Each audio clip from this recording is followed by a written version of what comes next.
दोस्तों, सोशियोलॉजी के टॉपर्स के मुंह से तो आपने बहुत बार सुना होगा कि उन्होंने स्लीपी के रिसोर्सेज यूज किए। तो लेकिन ऐसे भी कुछ टॉपर्स हैं जो सोशो ऑप्शनल से नहीं है। वो क्यों स्लीपी का नाम लेते हैं?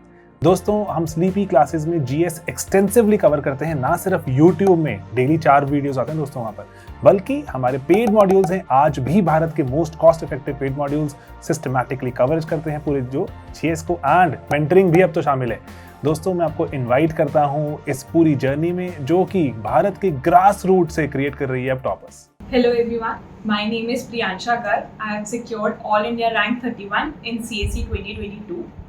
This was my 4th attempt and I have one of the highest marks, that is of 868 in the written mains examination. So today with all of you I would like to discuss how to get those extra marks apart from the average score in mains and what were the sources and the strategies that I used. So another thing that I want to state is that mains is the only predictable portion of the examination. Prelims is getting more and more random and unpredictable each year, and the interview day cannot be controlled. So only the mains guarantees that there is a syllabus and you can put the right amount of effort to ensure a good rank.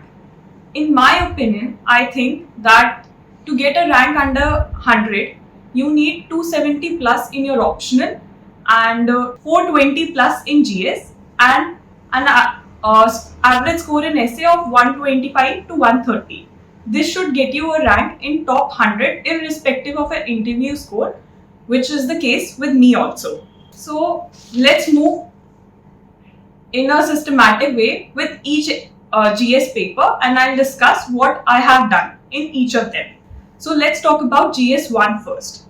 So in GS1, we need to divide the syllabus in different portions. There is culture, modern history, post-independence, world history, society, and the geography portion. For culture, I think prelims gives us a very good understanding and a sufficient knowledge base.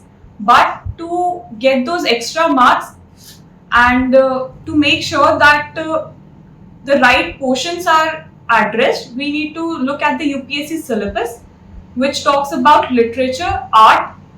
So these portions should be done more comprehensively. For example, temple architecture, the structures that were prevalent in the ancient India are continuously asked. I referred Kanish Kataria sir's notes for the culture portion and Nitin Singhania. Then for modern India, I think nothing apart from spectrum is necessary. Spectrum, as most of us have already done in prelims, the major value addition that you can do is make certain flowcharts and diagrams.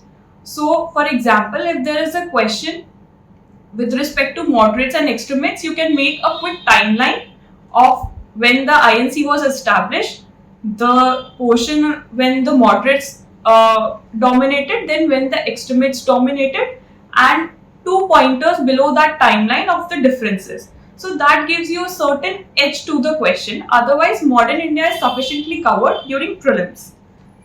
Then one aspect is post-independence, which we generally do not address as importantly as it should be. And there are no defined source for post-independence.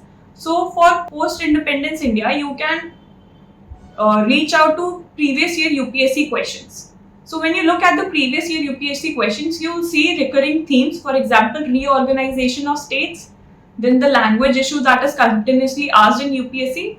Make sure you practice those questions, and wherever there are gaps, you can fill it by Googling or referring any static notes. Then for world history, I did not do much because the UPSC has not been asking world history extensively since the past 2-3 years. So any toppers notes or any static notes, just a precursory knowledge will suffice in this area. For society is I think it's a major chunk of paper 1. It comes from for 75 to 80 marks every year, and it's a low hanging fruit. You can refer Kanish Kataria sir's notes, which I used, and Gaurav Sharma sir's notes, which were important for a basic understanding. Kataria sir's notes are extremely well written, well tabulated, and the terminology can be directly applied in exam. His notes can be used for references also. I prepared my own notes from his notes.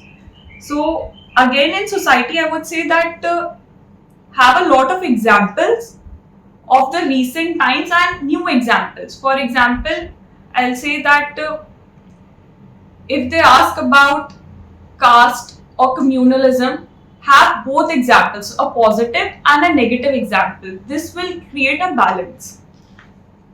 Then the most important aspect of paper 1, which we all miss and I missed in my first attempt as well, is the geography portion. So the geography portion comprises of 3 major aspects. The world physical geography. This can be done from NCERT. From here, I think everyone should prepare each and every diagram that is given in the NCERT books. For example, there was a question on ocean currents this year.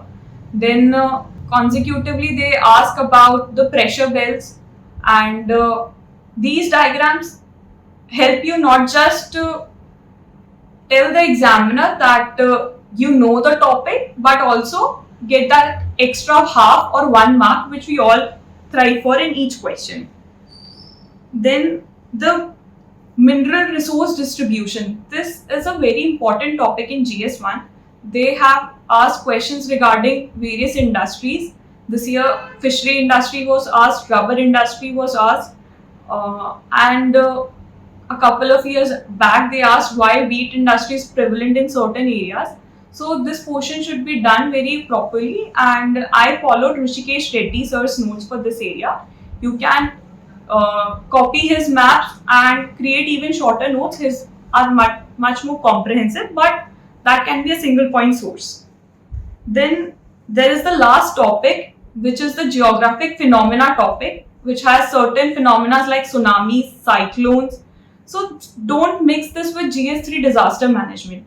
These are 2 different topics. Disaster management, though they sound very similar, but disaster management needs to be addressed in completely different terms than the geographic aspect they ask in paper 1. So when you're addressing a question on tsunamis in the paper 1, it should include why tsunamis occur, what is the geography behind it, and then its impact on the flora and fauna as the UPSC states.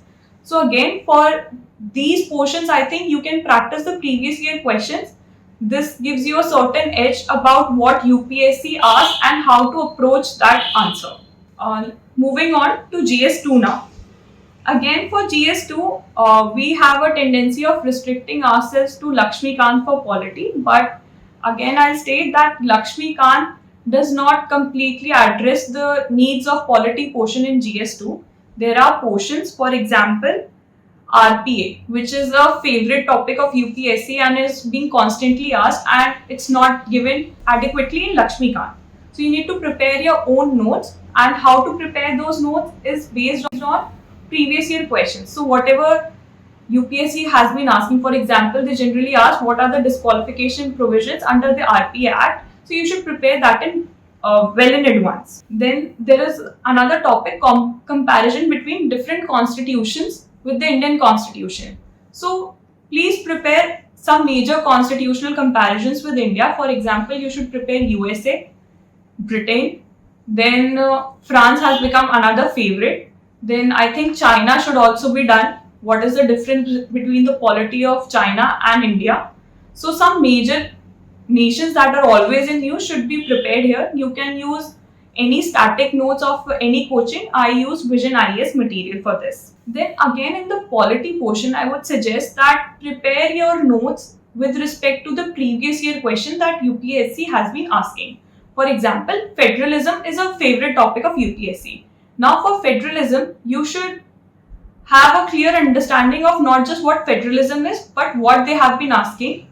Asymmetric federalism, their examples, how the center-state conflict persists, and what are the recent issues that are prevailing, because any dynamic question from the polity portion has been restricted to very few topics. For example, separation of powers, center-state relations, local governments, federalism, DPSP and fundamental rights. I think this covers the major portion from the static polity portion as well.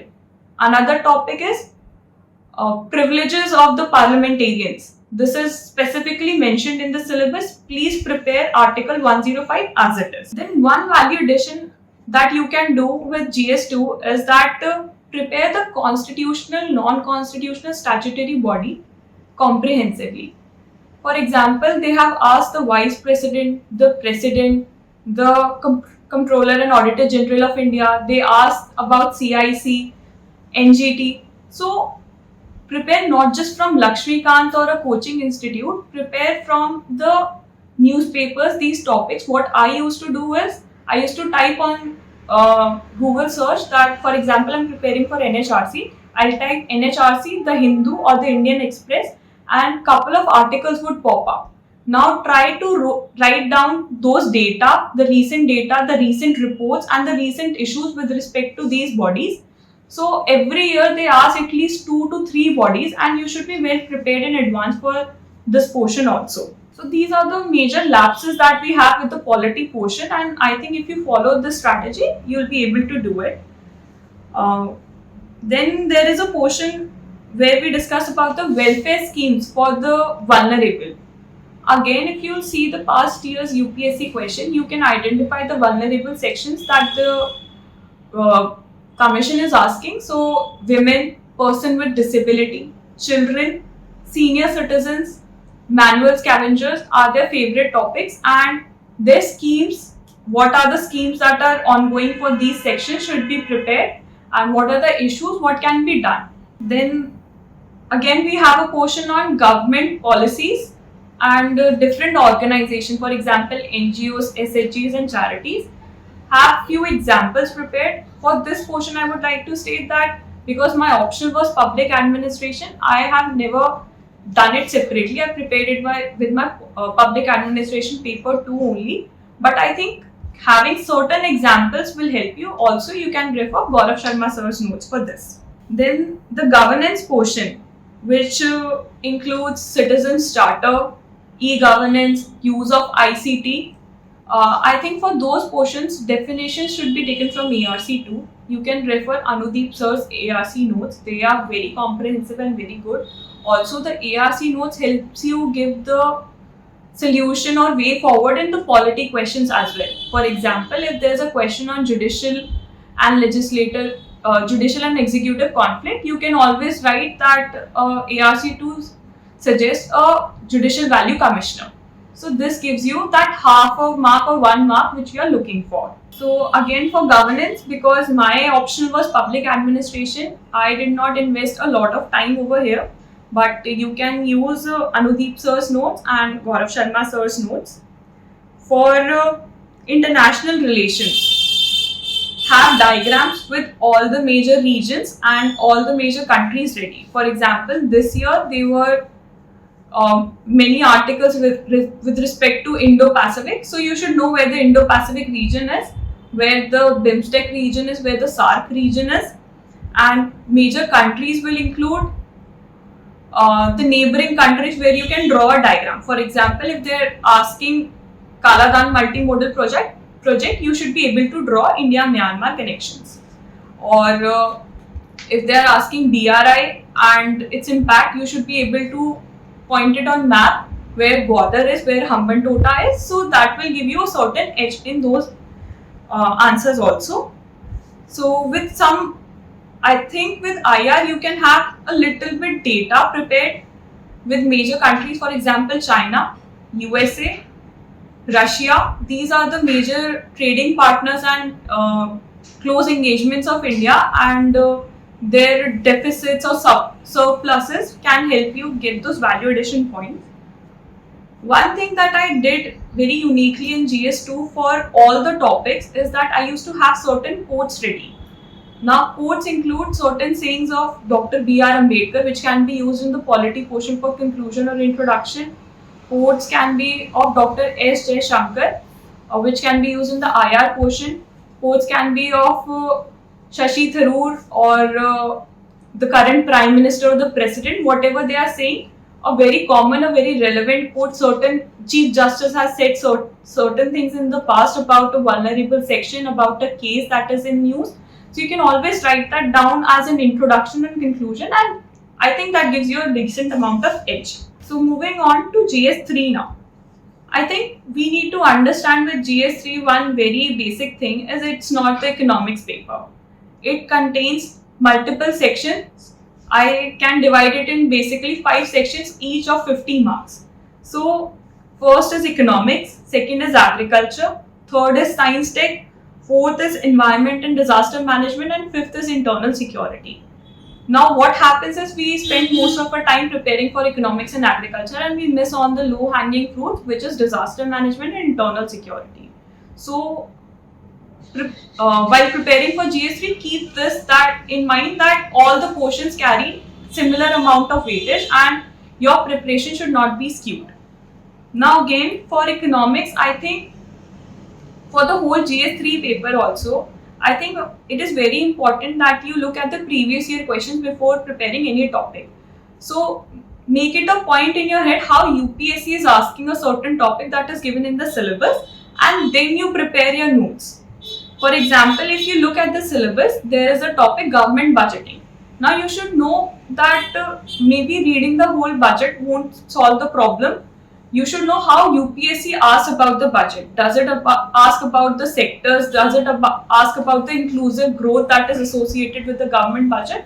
And prepare on those lines. My main source for economics has been the economic survey summary of Vision IAS. It gives you very good authentic data which can be quoted in almost every portion. So moving on to GS3 now.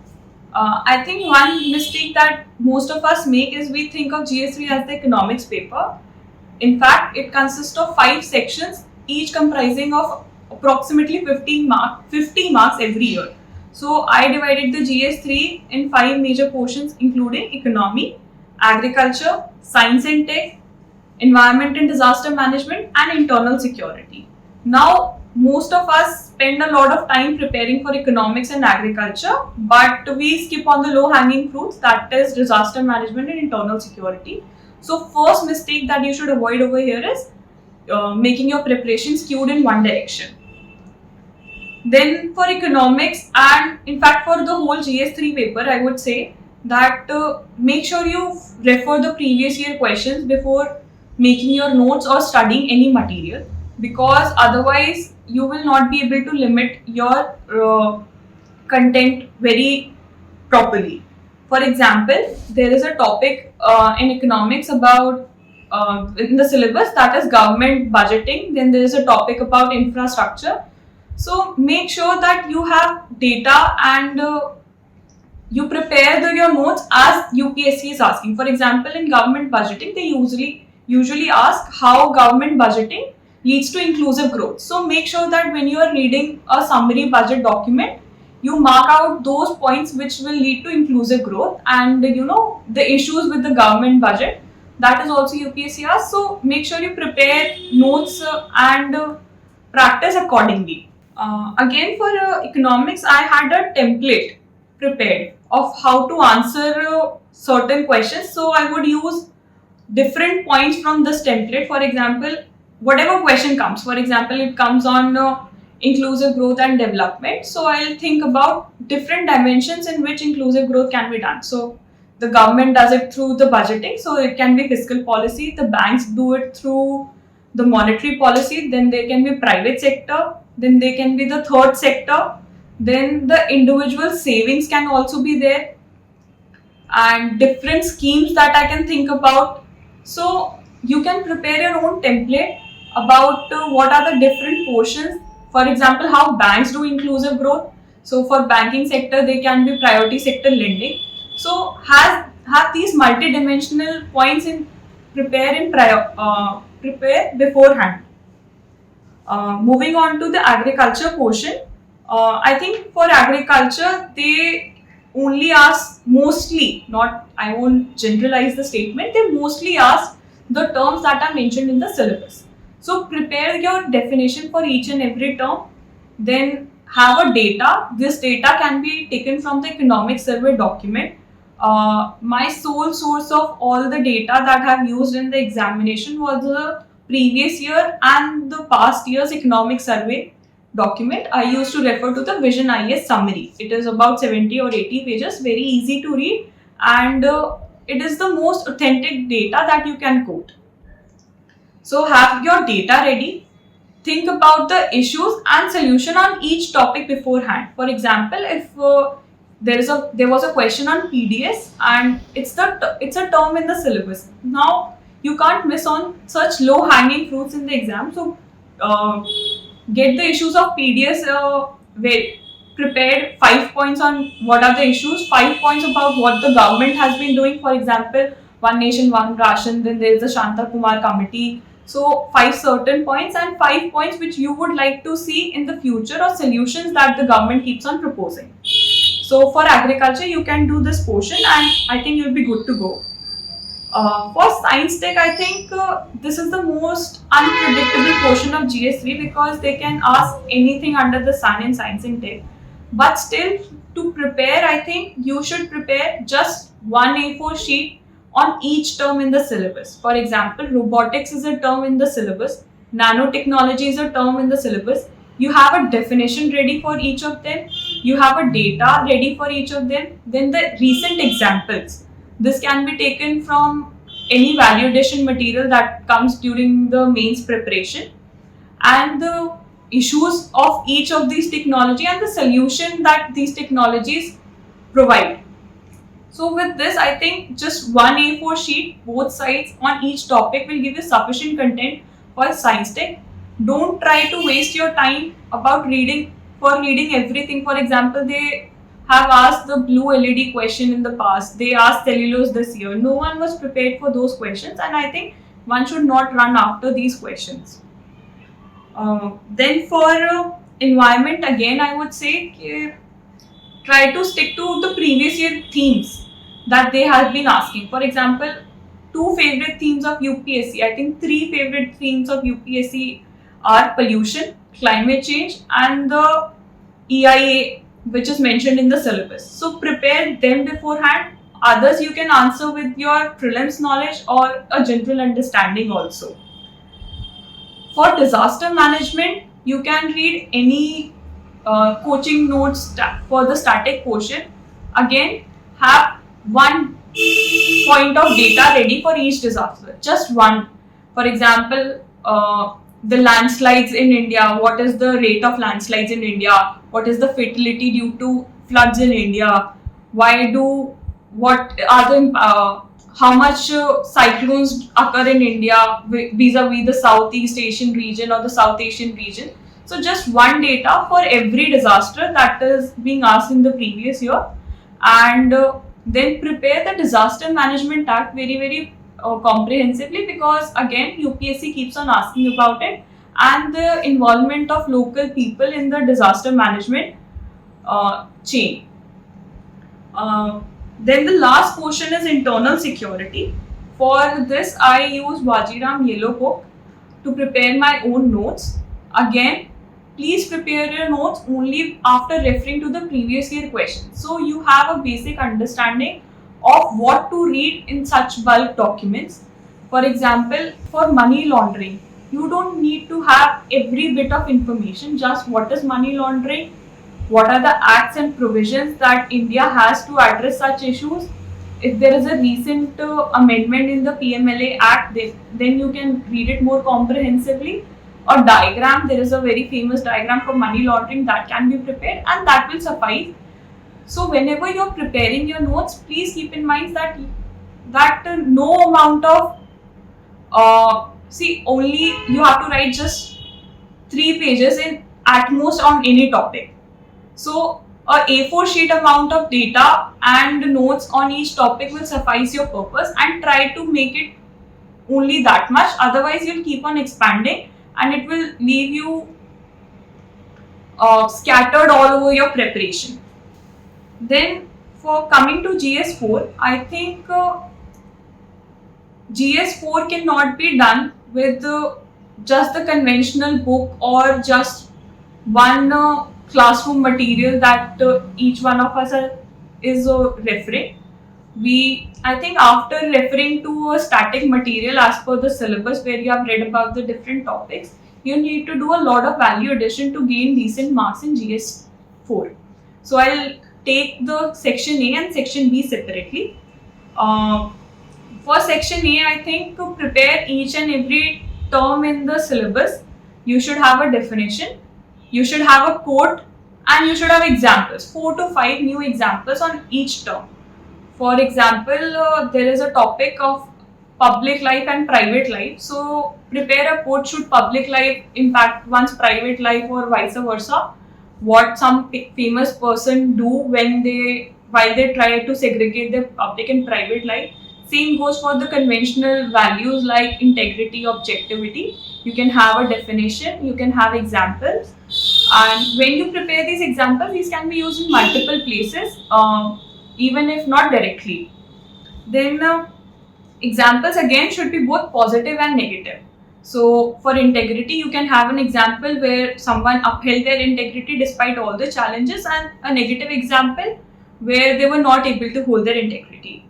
Then for quotation based questions, please have a template ready, because otherwise there is generally paucity of time while writing the ethics paper.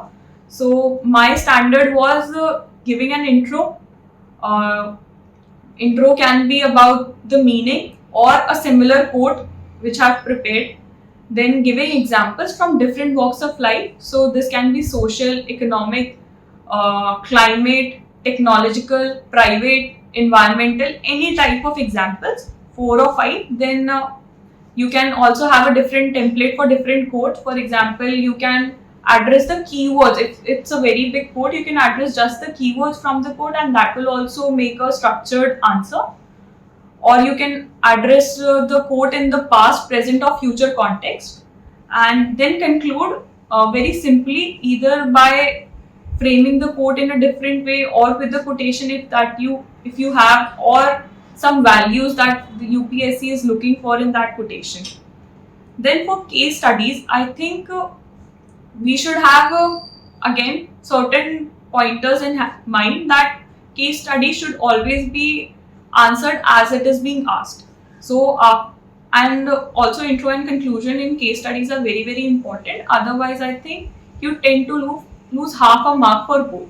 So a brief intro, then if the commission is asking 6 parts and they are not in the way that we usually practice, please answer those 6 parts in as the UPSC examination has asked you. For example, if they're asking for course of action first and stakeholders in part B, please answer it in that way only.